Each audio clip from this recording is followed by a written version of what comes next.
ভারতীয় সংবিধানের এমন এক অন্ধ গলি আছে যেখানে প্রবেশের ক্ষমতা হয়তো স্বয়ং প্রধানমন্ত্রী বা মুখ্যমন্ত্রীরও নেই। এমন এক পরমাণু অস্ত্র যা ভারতের সুপ্রিম কোর্ট কেবল তখনই ব্যবহার করে যখন দেশের আইন ব্যবস্থা ভেঙে পড়ার উপক্রম হয়, আর তারই নাম আর্টিকেল 142। কল্পনা করুন, একটি রাজ্যের 24,000 মানুষের চাকরি কলমের এক খোঁচায় শেষ। কল্পনা করুন, বিধানসভা নির্বাচনের ঠিক আগে একটি রাজ্যের প্রায় 91 লক্ষ ভোটারের নাম খাতা থেকে মুছে ফেলা হচ্ছে। একবার ভাবুন, একজন জেলা শাসক বা পুলিশ সুপার নয়, সরাসরি বিচারকরা বুথে বসে ভোটার তালিকা যাচাই করছেন।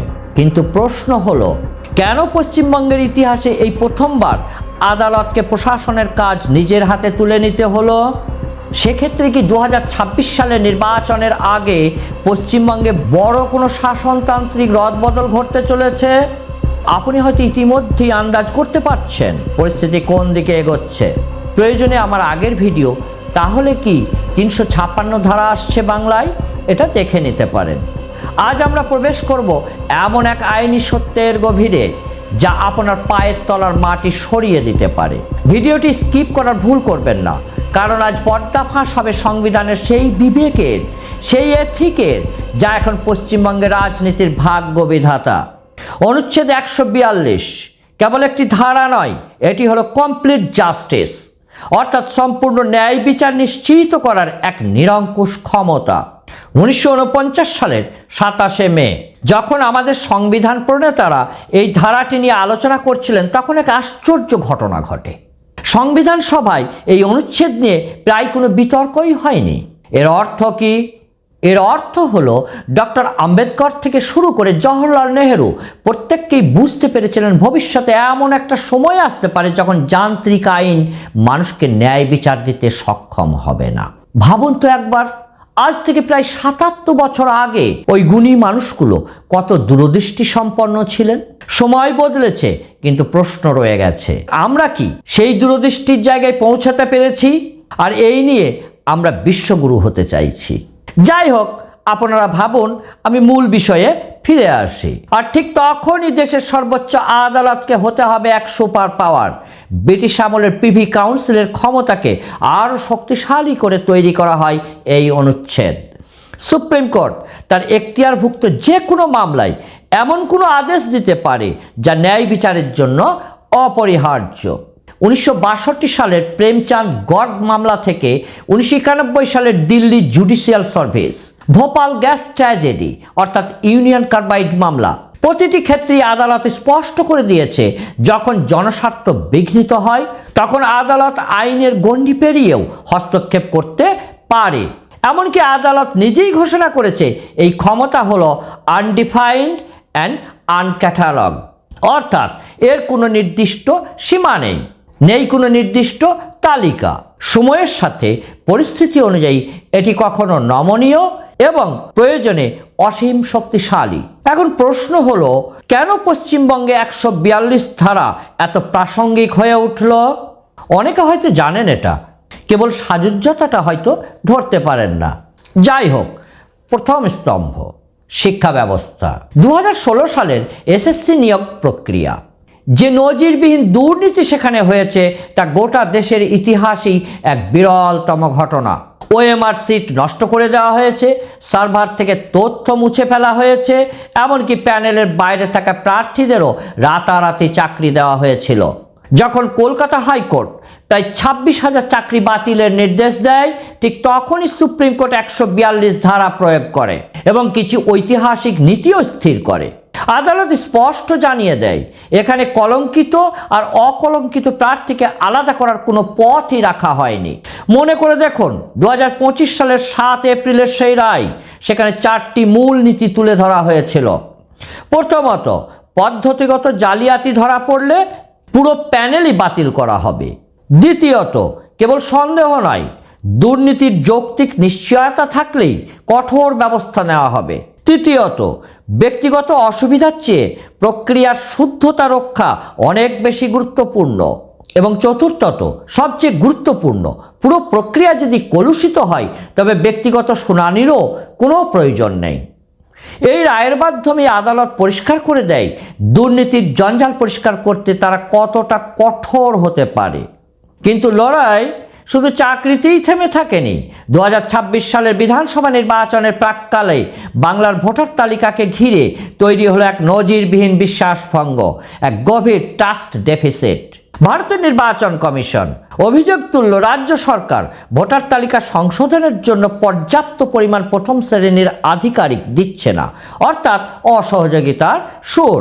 আর যারা কাজ করছেন তারাও নাকি কোনো এক অদৃশ্য শক্তির অঙ্গুলি হেলনে পরিচালিত। ফলে পরিস্থিতি কি দাঁড়ালো? সম্পূর্ণ অচল অবস্থা। আর ঠিক তখনই এই অচলাবস্থা কাটাতে 2026 সালের 20 ফেব্রুয়ারি সুপ্রিম কোর্ট আবার তার ব্রহ্মাস্ত্র 142 অনুচ্ছেদ প্রয়োগ করলো। নির্দেশ দেওয়া হলো রাজ্যের বিচার বিভাগীয় অফিসারেরা অর্থাৎ জুডিশিয়াল অফিসার্স সরাসরি ভোটার তালিকা সংশোধন অর্থাৎ স্যার প্রক্রিয়ার দায়িত্ব নেবেন। একবার ভাবুন, ভারতীয় নির্বাচনের ইতিহাসে কতটা বিরল এই সিদ্ধান্ত। কেন প্রশাসকদের সরিয়ে বিচারকদের বুথে পাঠাতে হলো? এর উত্তরও লুকিয়ে আছে পশ্চিমবঙ্গের রাজনৈতিক মেরুকরণের গভীরে। 2026 সালের 1 এপ্রিল মালদা জেলার কালিয়াচক মোথাবাড়ির বিডিও অফিস যা ঘটল তা কেবল আদালত অবমাননা নয়, বরং বিচার বিভাগের উপর সরাসরি আঘাত। ভোটার তালিকা থেকে বিপুল সংখ্যক নাম বাদ পড়ায় 7 জন বিচার বিভাগীয় আধিকারিককে, যার মধ্যে 3 জন মহিলা ছিলেন, ঘন্টার পর ঘন্টা জিম্মি করে রাখা হয়, অর্থাৎ আটকে রাখা হয়। বিকেল 5টা থেকে রাত 11টা, 6 ঘন্টা। যেন আইন নিজেই বন্দী ছিল জনতার হাতে। অথচ রাজ্য প্রশাসন বা পুলিশ ছিল সম্পূর্ণ নির্বিকার। আদালত এই ঘটনাকে কেবল আবেগতাড়িত প্রতিক্রিয়া হিসাবে মেনে নিতে রাজি হয়নি।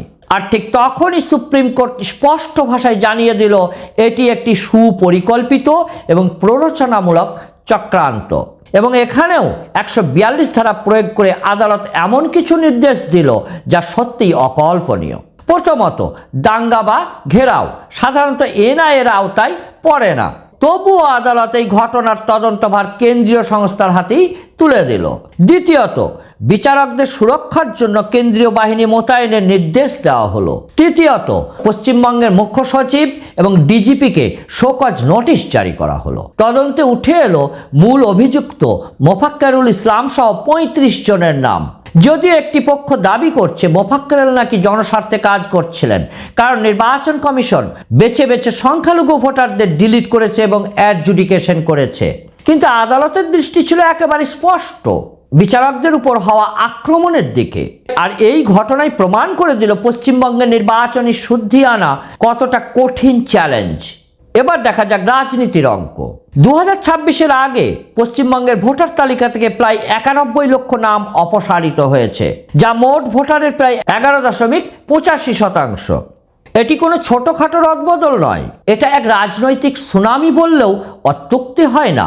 প্রথমে তৃণমূলের দৃষ্টিকোণ।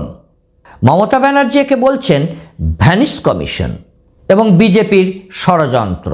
তাদের দাবি মুর্শিদাবাদ, মালদা এবং 2 24 পরগনার মতো তাদের নিশ্চিত ভোট ব্যাংক থেকে বেছে বেছে ভোটার ছাঁটাই করা হয়েছে। 2021 সালে যে 98টি আসনের মধ্যে 85টিতেই জিতেছিল তৃণমূল, আজ সেই এলাকাগুলিতেই 30 লক্ষের বেশি নাম আদালতের স্ক্যানারে। তারা বিষয়টিকে তুলে ধরেছে বাঙালির সেন্টিমেন্টের উপর সরাসরি আক্রমণ হিসাবে। এবার বিজেপির দৃষ্টিকোণ। অন্যদিকে বিজেপি এটাকে দেখছে তাদের রাজনৈতিক জয় হিসাবে। শুভেন্দু অধিকারীদের দাবি ছিল লক্ষ লক্ষ অনুপ্রবেশকারীদের নাম ভোটার তালিকায় রয়েছে। তাদের মতে তালিকা পরিষ্কার হলে প্রকৃত জনমত সামনে আসবে। আদৌ কি তাই, না নিজেদের ভোট ব্যাংক ভর্তি হবে? কিন্তু মতুয়া বা হিন্দু উদ্বাস্তুদের নাম যদি কাটা পড়ে, তাহলে বিজেপির কপালেও ভাঁজ পড়তে বাধ্য। কমিউনিস্ট পার্টি এবং ইন্ডিয়ান ন্যাশনাল কংগ্রেস এই পরিস্থিতিতে স্পষ্টতই দোদুল্যমান। একদিকে তারা দুর্নীতির বিরুদ্ধে লড়াইকে সমর্থন করছে, অন্যদিকে সাধারণ মানুষের হয়রানি নিয়ে তারা সমানভাবে সরব। সব মিলিয়ে রাজনীতির এই অঙ্ক এখন অত্যন্ত জটিল এবং অনিশ্চিত। এই লড়াইয়ে সাধারণ মানুষ কি কেবল দাবার ঘুঁটি, যার যখন মন হবে আর তাদের ইচ্ছা মতো চাল দেবে? আপনাদের কি মনে হয়? কমেন্ট বক্সে জানাতে ভুলবেন না। একদিকে স্বচ্ছ নিয়োগের ফলে শিক্ষিত বেকাররা আশার আলো দেখছেন, প্রকৃত ভোটের দাম বাড়বে, এটাও যেমন সত্যি, তেমনই মুদ্রার উল্টো পিঠটাও ভয়াবহ। লক্ষ লক্ষ মানুষকে বারবার শুনানিতে হাজিরা দিতে হচ্ছে, এতে সাধারণ মানুষ হয়রানির চরম পর্যায়ে পৌঁছে যাচ্ছে। যান্ত্রিক ত্রুটির কারণে বৈধ নাগরিকরাও সন্দেহভাজন তালিকায় চলে যাচ্ছেন, অর্থাৎ অ্যাডজুডিকেশন। সীমান্ত জেলাগুলিতে নিঃশব্দে কাজ করছে এক অদৃশ্য এনআরসি ভীতি, যার ফলে তৈরি হচ্ছে সামাজিক অস্থিরতা।